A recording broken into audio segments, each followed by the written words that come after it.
Meus amigos, hoje é dia do Vasco, hoje é dia de 127 anos do nosso clube amado. Eu sei que é uma péssima fase do Vasco, nada está funcionando, mas a gente continua fiel a esse clube, continua amando, com certeza, e eternamente o Vasco. E na esperança de que alguma coisa, algum dia vai mudar, que o Vasco vai voltar a dar alegrias para o torcedor, algo que não acontece, que já não acontece desde o ano 2000. E tem a Copa do Brasil no meio, é verdade, teve a Copa do Brasil, mas é muito pouco pela grandeza que é o Vasco. Infelizmente, todos esses anos o torcedor foi mais chutado, mais humilhado do que presenteado por esse clube, né? Essa é a realidade do Vasco hoje e a gente não tem muita coisa a comemorar, né? A não ser somente a existência do clube que ainda superou todas as adversidades, todos os problemas que antecederam aí o dia de hoje. Infelizmente, o Vasco vem tendo pouquíssima evolução, né? Muito pouca evolução. Mas o torcedor ainda confia que algum dia podemos voltar a ver um Vasco vitorioso, como era nessa época aqui, né, cara? Época dessa camisa maravilhosa. Como era a época que essa camisa botava medo em qualquer adversário. Infelizmente, isso não está acontecendo mais, já tem muitos anos, né? E hoje pela manhã, antes da gente começar o nosso vídeo, eu gostaria muito que você acompanhasse o que disse o Pedrinho no discurso da Alvorada lá no Vasco, hoje é o aniversário do Vasco. Ele falou sobre esse atual momento do clube e o que ele planeja para fazer ir à frente do Vasco. Acompanhe agora o que disse o Pedrinho hoje a respeito dessa atual situação do nosso clube. É uma oportunidade aqui, mesmo que seja rápida, que eu acho que é oportuna. O Vasco vive um momento que nós, como instituição, precisamos nos unir. Eu acho que já passou da hora da gente entender que o bem maior é o bem, é o Vasco. A gente está numa luta que todos sabem de reconstrução do clube. Não é fácil. Todos sabem como todos nós aqui encontramos o clube. E o nosso objetivo é reestruturar o clube de todas as formas. Com governança, com boa administração, com profissionalismo, mas mais do que tudo, com um sentimento de união e de amor que eu sinto que falta internamente. A gente está numa busca realmente diária por uma reestruturação completa do clube. É um trabalho que às vezes não é perceptível para as pessoas, porque é muito interno, mas é um trabalho árduo, duro e com o objetivo de reconstruir. Obviamente que a gente não vai conseguir dar uma resposta positiva em todas as áreas, mas a honestidade, a integridade, a luta, ela tem acontecido de forma diária. Então, hoje estar à frente aqui, representando todos vocês, é uma responsabilidade enorme, principalmente o torcedor, que é o nosso maior patrimônio. Poderíamos estar aqui hoje um pouco mais felizes se nós tivéssemos conseguido uma vitória ontem, que o futebol é o que comanda tudo isso. Mas eu acho que o importante é o projeto e o processo que a gente vai ter que passar para reestruturar e botar o Vasco no seu devido lugar. Então, mas não podemos deixar de comemorar o aniversário do Vasco, que é o mais importante, tá bom? E vamos puxar um casaco. Pois é, pessoal, a situação é essa daí, né? A palavra segue sendo a mesma, reestruturação, e o torcedor tem que ter paciência, né, cara? É isso que a diretoria está pedindo. Não sou eu que estou pedindo, é a diretoria pedindo que o torcedor tem que ter paciência. Infelizmente, o torcedor já não tem mais como ter paciência, meu amigo. O Vasco já caiu não sei quantas mil vezes para a segunda divisão, pode cair novamente, e o torcedor não quer mais ver esse clube rebaixado. Infelizmente, está caminhando a largos passos para mais um ano trágico na nossa história, né? Mas vamos falar de outras coisas também, vamos falar aqui da venda do Luiz Gustavo, quanto que o Vasco vai receber e quanto que o Vasco ficou com a porcentagem do jogador. Também o Paulo Henrique recebendo a proposta oficial para deixar o Vasco, você vai entender essa situação. O Maurício Lemos também pode deixar o Vasco. Vamos falar de chegadas e muito mais agora para vocês, mas antes de começar, deixa aquele like, se inscreve, ativa o sininho aí para você receber os vídeos postados aqui do nosso canal.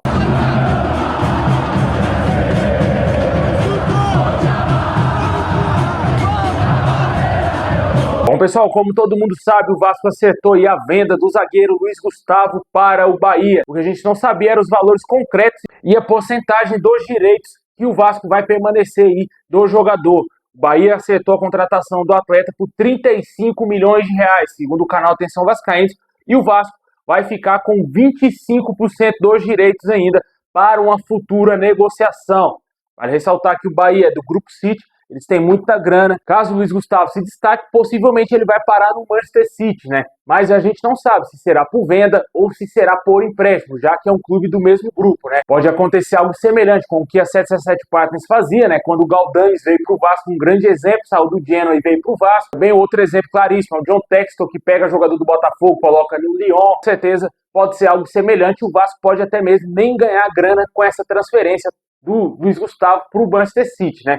Mas o que a gente sabe é que o jogador foi vendido por 35 milhões de reais e o Vasco permaneceu com 25% dos direitos econômicos do atleta, né?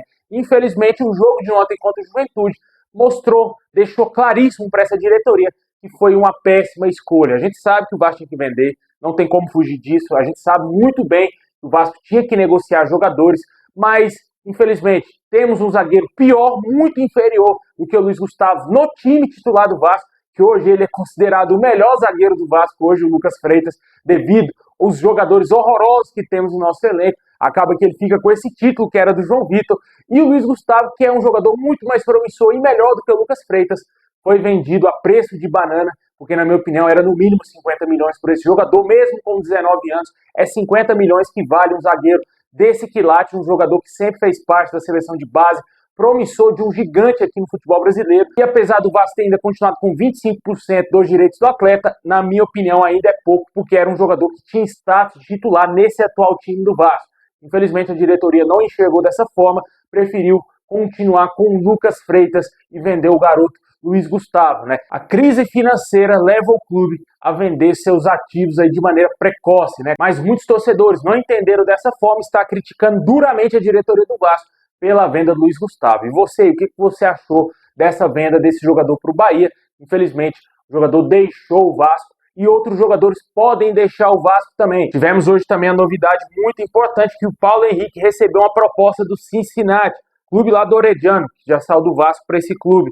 O Vasco recusou a proposta desse time, porém, o clube estava disposto a pagar 16 milhões e 400 mil reais para contratar o lateral direito. O Vasco prontamente recusou essa proposta e o contrato do jogador seria de 4 anos com o Cincinnati.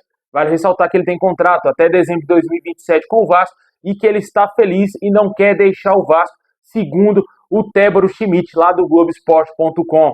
Essas são as notícias que temos quanto ao Paulo Henrique. Ontem causou uma grande estranheza ele não estar em campo, né? O torcedor ficou preocupado até mesmo com a possibilidade dele ter deixado o Vasco também, porque o Vasco saiu vendendo todo mundo aí, né, cara?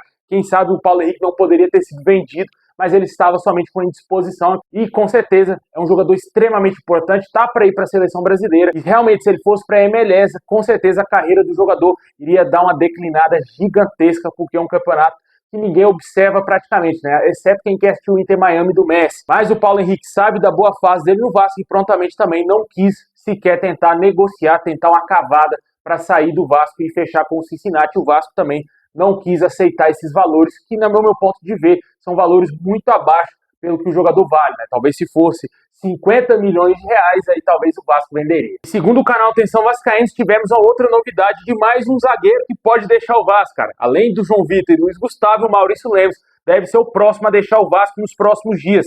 Os bastidores do staff do atleta já trabalha em busca de um novo clube. Em breve ele deverá ter o seu contrato rescindido e deixar o Vasco. Esse aqui o Vasco tem que pagar para o clube que quiser contratar ele, né? Tão ruim que é esse jogador, uma das piores contratações da história do clube.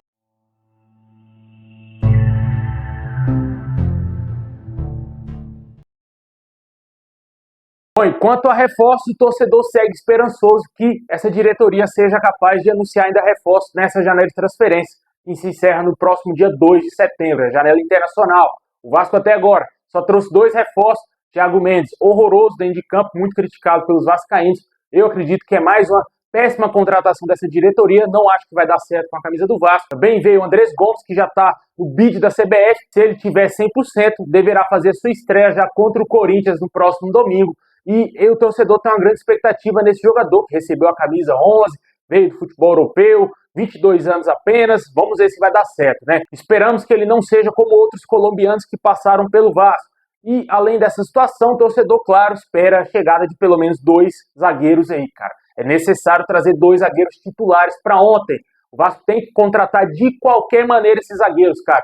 Não dá para ficar sem contratar zagueiros. Se não contratar zagueiros, é simples. O Vasco já está na segunda divisão. E ficou nítido isso ontem no jogo contra o Juventude, né? Se alguém tinha alguma dúvida que Hugo Moura e Lucas Freitas daria certo, ontem, com certeza aí, meu amigo, foi tudo terra abaixo. Ninguém mais acredita que esses 2 jogadores vão dar conta da defesa do Vasco e vão jogar nessa partida contra o Corinthians, né? Mas a diretoria mostra lentidão, sem criatividade alguma, não consegue fechar negócio. Mesmo com o Admar Lopes na Europa, ele não consegue agilizar absolutamente nada porque o time não tem dinheiro, né? O clube não tem grana, o clube é falido, quebrado.